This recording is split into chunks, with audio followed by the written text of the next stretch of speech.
devotion, visualization, creation, reminder.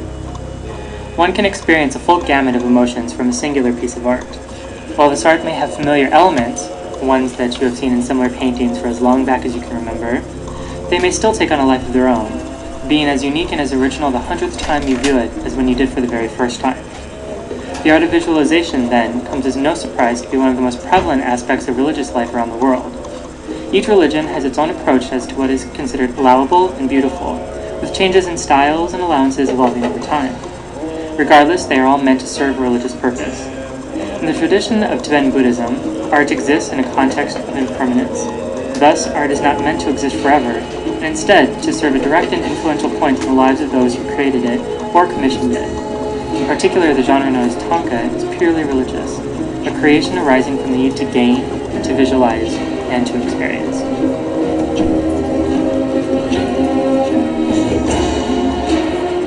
A thangka, which is a compound of the Tibetan words tan, or flat, and ka, or painting, is something that can be considered useful, first and foremost. It is most basically a painted or embroidered rectangular or square banner, which can be rolled up when not needing to be on display.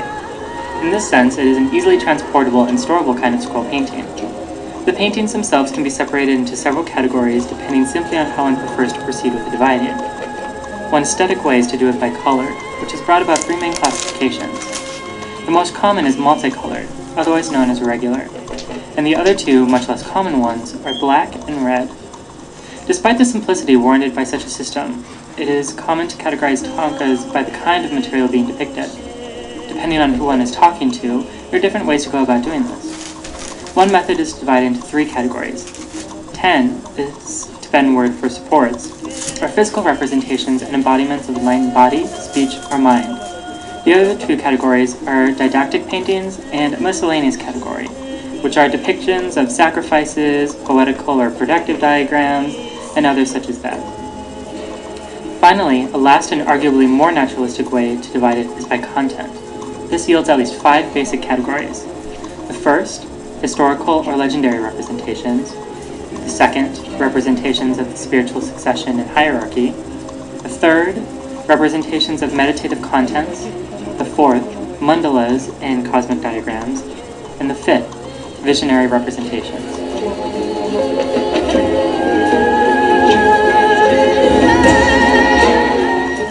A brief history of Tibetan art is necessary in order to enrich our understanding of its role within this particular form of Buddhism.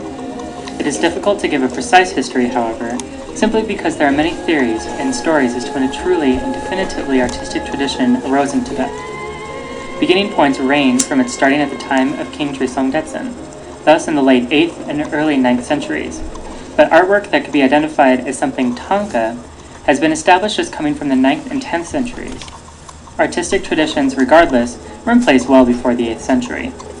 It wouldn't be until the 11th century that the most profound onset of Tibetan artistic tradition took place, after Rinchen Zangpo, a great scholar of the time, returned from Kashmir to Tibet with many artists and craftsmen. Tibetan art in general would find itself influenced from all sides and from nearly every large civilization around it. These included Kucha and Khotan to the north, Iran to the west, Gilgit, Kashmir, Nepal, the Kanauj, and Bengal in India to the south, and Central Asia. Nevertheless, regardless of how many influences found themselves permeating Tibetan art at one time or another, the foreign styles and motifs were quickly integrated and adapted into something that would be clearly identifiable as Tibetan. The following belief describes the attitude that Tibetan artists have taken towards integrating foreign influences into their own. Ancient records relate that since the time of their earliest contact with the civilization of India, China, and Central Asia, the Tibetan people had already among them skilled artisans. Moreover, from an early period, Tibetans were keen to receive the arts and artisans of other countries. From the 7th and 8th centuries onward, many foreign artists and craftsmen are known to have worked in Tibet, and the tradition of patronizing certain foreign artists, such as Newars silversmiths, has continued down to the present day. Thus, as one can see, Tibetan artists were generally readily open to integrating traditions other than their own into all forms of art, which seems to be the case even until today.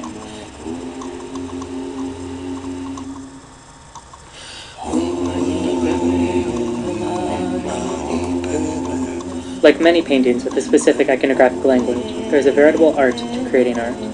It takes years to be able to master the intricacies that manifest themselves in tankas, and while one is using specific imagery that can be replicated, it takes skill and devotion in order to create one's own distinct style within the parameters. On that note, the preparation of the tanka depends first on which kind of material one is hoping to present it. Normally, canvas is used, less commonly silk, and sometimes applique is the medium, with painting optional on the embroidery. As canvas is the most common medium, we will assume it is the default about which we are talking, with exceptions being noted. After the canvas has been properly prepared, a relatively easy process overall, there are specific steps that one must take in order to paint the tanka properly. Depending, of course, on the type of color scheme being used, as well as to which artist one is asking, the number of required steps will vary, generally between 6 to 8. The first is sketching, the second coloring, third detailing, fourth outlining, fifth dry shading, sixth gold burnishing, 7 gold outlining, and 8 opening the eyes. Each of these steps is then further broken down into exact requirements or sub-steps in order to ensure the proper formation of the tanka.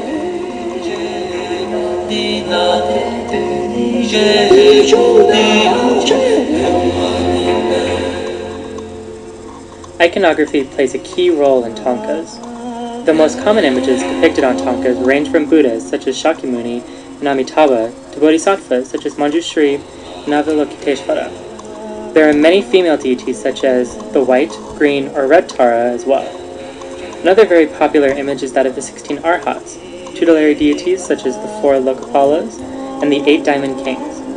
Finally, but not exclusively, are the various historical depictions of past Dale and Pension Lamas, as well as famous rulers from all ages. Naturally, though, these personages and deities were and are not the only images to be found on tankas, which could really be as versatile as any other painting. Nevertheless, these images tend to dominate and are the most well-known.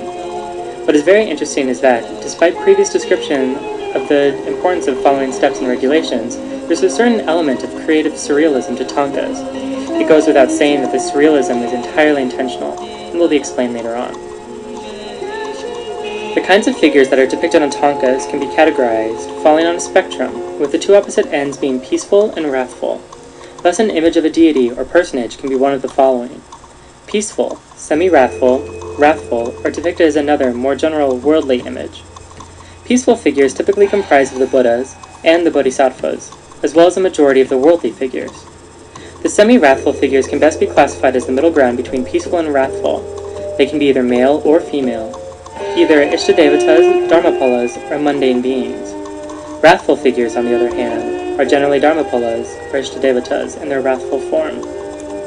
Finally, there are the worldly figures, who are generally depicted in human form, and for which the artist is allowed the greatest amount of freedom in depiction.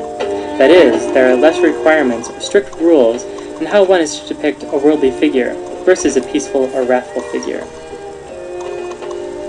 As has probably already been noted, there is oft mentioned certain requirements or regulations concerning how an artist is to depict any nature of figure. It is now that we will quickly dive into these regulations and rules. Aside from the proper preparation of the canvas and pigments to be used, the painting itself is subject to many governed techniques and styles.